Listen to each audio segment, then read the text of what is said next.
So picture this. You are sitting at a dinner party. Okay, setting the scene. Right. So the room is loud, people are laughing, and you are trying to explain, this incredible moment you got lost in a tiny Tokyo alleyway at 3 a.m. Oh, wow. Yeah, you have this incredibly vivid, beautiful memory in your head. Exactly. You really want your friends to feel the humidity, to smell the street food, to feel the sense of wonder you felt. But when you open your mouth, the only word you can think of is nice. Yeah. Or, maybe crazy. Right. It was nice. It was crazy. And your friends nod politely, but you can feel it. The magic of the story is just dead. It is a universally frustrating experience, for anyone learning a language. It really is. Because when we travel, we experience the world in absolute high definition. But when we try to translate those high definition experiences into a second language, it can suddenly feel like we are trying to paint a masterpiece using only 2 or 3 basic colors. Yeah, that emotional resonance just gets totally lost in translation. And that is exactly why we are here today. So welcome to today's deep dive into the lexicon of travel. Our mission today is very special because this is a direct English lesson for you, the listener. That's right. We are going to help you master the exact vocabulary of travel in English. And we are going to speak clearly at a nice moderate pace so you can really catch these words. Yes, and we are just going to give you a boring dictionary definition of these words either. No textbooks here. No, we are going to look at how and why native English speakers use them, the psychology behind them, and how you can use them to build a story that actually captivates your friends. I love that. The goal is to give you that full palette of colors. Precisely. And the most logical way to approach this, I think, is to look at the natural arc of any journey. Makes sense. Because travel naturally divides into 2 distinct halves. First, you have the planning phase and, the physical reality of the trip itself. The actual doing of the trip. Yeah, exactly. And then you have the aftermath, how you process the experience and eventually share it with others. Yeah. So we are going to walk through this entire journey step by step. Okay, let's unpack this. Because every great journey starts long before you ever actually pack a suitcase, right? Oh, for sure. It starts with the master plan.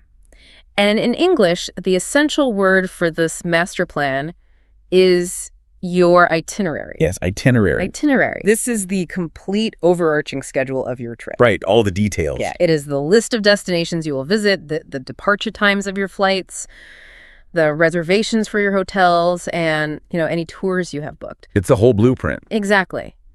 But what is truly interesting here isn't just what the word means, but the psychological weight it carries for travelers. That is exactly what I was thinking. Because when I hear native speakers use the word itinerary, they rarely just say, here is my itinerary. But it's usually part of a bigger point. Yeah. Yeah, they almost always bring it up to talk about that tension between being organized and being, spontaneous. Precisely. An itinerary is essentially an attempt to control the unknown.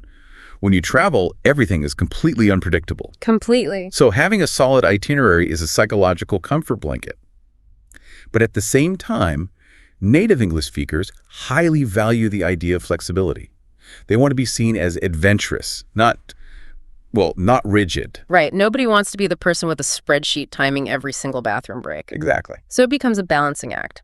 Let me give you, the listener, a realistic example of how you might hear this play out in a totally natural conversation. Let's hear it. So someone might say, I planned the major stops on my itinerary, but left room for spontaneous exploring. That is a perfect example. Notice how the word itinerary acts as the foundation there. I planned the major stops on my itinerary. It signals that you are responsible, you did your research, but you aren't letting the schedule dictate every single second of your life. It communicates a very specific traveler identity. You have the blueprint, but you are open to the magic of the moment. I like that. So let's say you have built your perfect itinerary. You head to the airport, you board a long-haul international flight, and you cross an ocean. A very long flight. Yeah. Yeah. This brings us to the moment you finally arrive. And almost universally, the very first thing a traveler experiences isn't excitement. It is jet lag. Jet lag. Wow. This has to be the most universally relatable, mutually understood piece of travel vocabulary in the English language. It really is, yeah. So jet lag is the profound, heavy, physical exhaustion and cognitive disorientation that happens when you fly across multiple time zones at high speed. Yeah, jet lag is basically a physiological mismatch. Right. I always describe jet lag as the feeling that your brain is permanently stuck in yesterday, but your body is being forced to walk around in tomorrow. That is such a good way to put it. You know, you are standing outside in the blazing afternoon sunlight, but your internal biological clock is just screaming that it is 3 o'clock in the morning and you should definitely be asleep. Yeah, that is a perfect description of the physical mechanics.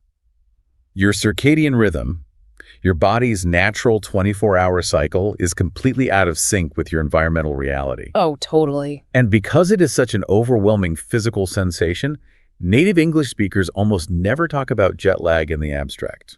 Right. You don't read a textbook definition at a party. You don't say, I experienced the phenomenon of jet lag. No, never. You complain about it. You make it personal. So a really common short phrase you will hear is, the jet lag hit me pretty hard this time. Notice the verb there, hit. The jet lag hit me. Hit me, yeah? That phrasing is crucial because it perfectly captures the sudden, almost violent nature of the exhaustion. 1 minute you are fine, walking through customs, and the next minute it hits you like a physical blow and you can barely keep your eyes open. So true. So your body's completely exhausted, fighting the time zone. You have dealt with the jet lag, you finally get a few hours of sleep, and you wake up the next morning ready to explore. The fun part. Right.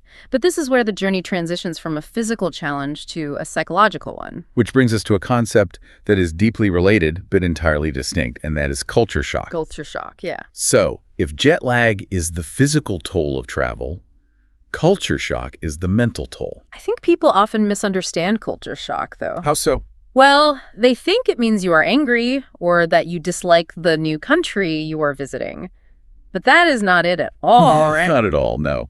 Culture shock is essentially cognitive overload. Overload, right. It is the disorientation and discomfort that arises when all the familiar cues and rules of your daily life are suddenly stripped away and replaced by completely unfamiliar ones. It is like trying to play a complex board game with a group of people, but they all know the rules intuitively, and your copy of the rule book is written in invisible ink. That is an excellent analogy, because when you are at home, your brain basically runs on autopilot. Yeah. You know exactly how to order a coffee, how to cross the street, how close to stand to someone in an elevator. You don't even have to think about it. Right. But when you travel, that autopilot is turned off. You have to manually process every single interaction. The sources provide some really great examples of this. They do. It might be something as simple as food customs. Like if you are from the United States and you are used to eating dinner at 6 p.m., traveling to Spain where dinner often doesn't start until 9:30 or 10 p.m. can be deeply disorienting. Oh, definitely. Or maybe the general volume of a city is vastly different. Or social norms like, do you shake hands? Do you bow? Do you kiss on one cheek or two? Right. And this requires an immense amount of mental energy. That is why when fluent speakers talk about culture shock, they use specific anecdotes. Yeah, they tell a mini story. Exactly. They say, I experienced severe culture shock when I realized that. And then they describe the specific norm that threw them off balance. Okay, so you have navigated the jet lag, you are slowly adjusting to the culture shock, and you are finally finding your rhythm in this new place. You're settling in. Right. Now it is time to really get out there. And there is a very specific English idiom that describes the ultimate goal for a lot of modern travelers, and that is getting off the beaten path. Getting off the beaten path. This is a foundational idiom in travel English. Very common. Literally, the beaten path refers to a trail or road that has been walked on by so many people that the dirt has been pounded flat. It's beaten down. Right. So to go off of the beaten path means you are intentionally leaving the well-known famous areas to find places that are hidden, unusual, and, far less visited by other foreigners. Right, finding those hidden spots. What's fascinating here is how much cultural weight this single phrase carries. In modern travel culture, saying you prefer to go off the beaten path is a major statement about your identity. Okay, I am going to push back on this just a little bit, though. Oh, okay. Go for it. Honestly, isn't saying you like to go off the beaten path just a slightly, snobby way of saying you don't want to be associated with other tourists? Well, It feels like everyone wants to claim they're an explorer and not a tourist. that is a very fair critique, and it absolutely touches on the truth of how the phrase is actually used. Right. There is a distinct hierarchy in how people view travel. No one wants to view themselves as part of a herd. They want to believe their experience is uniquely authentic. Yeah, that makes sense. And the vocabulary we use reflects this tension directly. Right, because the absolute opposite of going off the beaten path is describing a place as touristy. Touristy, yes. And in English, calling a place touristy is almost always an insult. Yes, it is. If a place is touristy, it implies it is overcrowded, overpriced, and has basically lost its original authentic character just to cater to visitors. We use these two concepts to contrast each other constantly when telling stories, don't we? Oh, all the time. Like you might say, most of our trip was pretty touristy, but one afternoon we wandered off the beaten path and found this incredible little market. Exactly. The contrast there is what makes the story interesting. You are establishing the problem, the crowded touristy area, and the triumph, which is finding the hidden gem off the beaten path. And here's where the reality of travel really hits. Because if you are wandering off the beaten path, going to local markets, or even navigating the touristy areas, you're eventually going to have to spend money. Ah, yes. The money talk. Which brings up another major theme in how we talk about our trips. Money is unavoidable, and it dictates so much of the travel experience. So if you find an incredible little market off the beaten path, how do you talk about the money you spend there?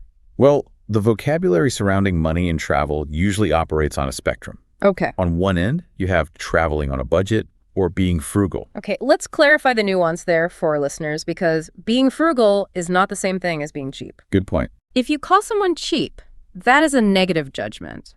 It means they refuse to spend money even when they probably should. But being frugal is seen as smart. Exactly. It means you are resourceful, you manage your budget well, and you don't waste money on unnecessary luxuries. Yes. A frugal traveler might stay in a modest hostel, take public buses instead of taxis, and eat amazing, inexpensive street food. Sounds like a great trip, honestly. It does. But the really interesting part of the conversation happens when a frugal traveler decides to break their own rules.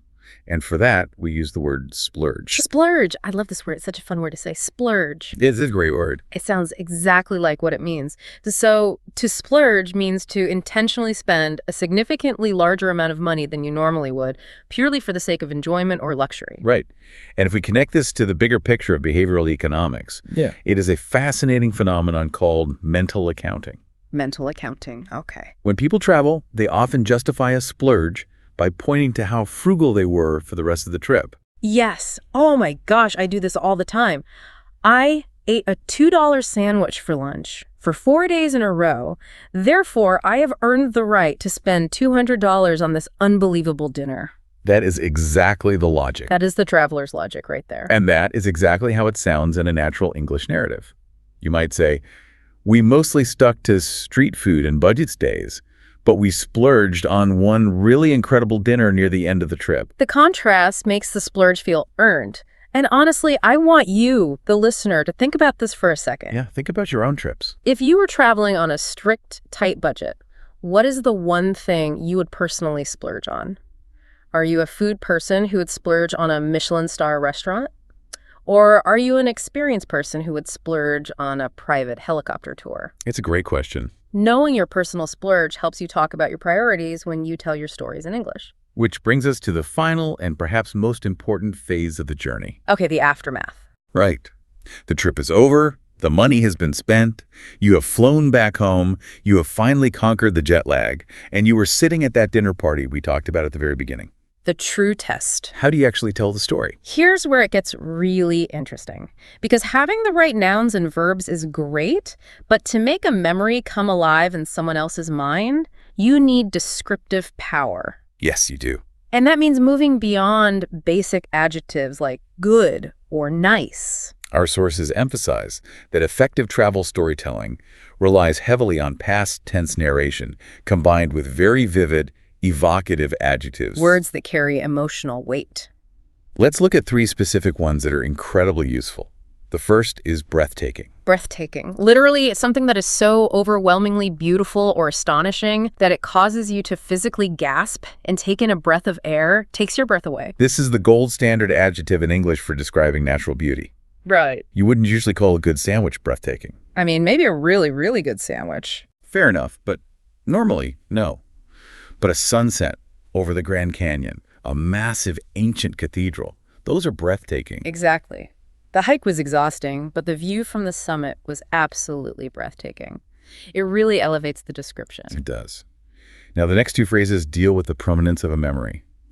Those are unforgettable and once in a lifetime. Unforgettable simply means the experience was so distinct, so powerful, that it has permanently etched itself into your brain. You couldn't forget it even if you tried. Right. And a once-in-a-lifetime experience adds the element of scarcity. Scarcity. It acknowledges that the world is incredibly vast, our time is limited, and the mathematical probability of you ever being in that exact place, under those exact conditions, ever again, is near zero. That is deep. So you might say, watching the northern lights dance across the sky from a glass igloo was truly a once-in-a-lifetime experience. It was entirely unforgettable. Using phrases like that shows your audience that this wasn't just a vacation, it was a deeply meaningful event. But this raises an important question about the structure of the story itself, doesn't it? What do you mean?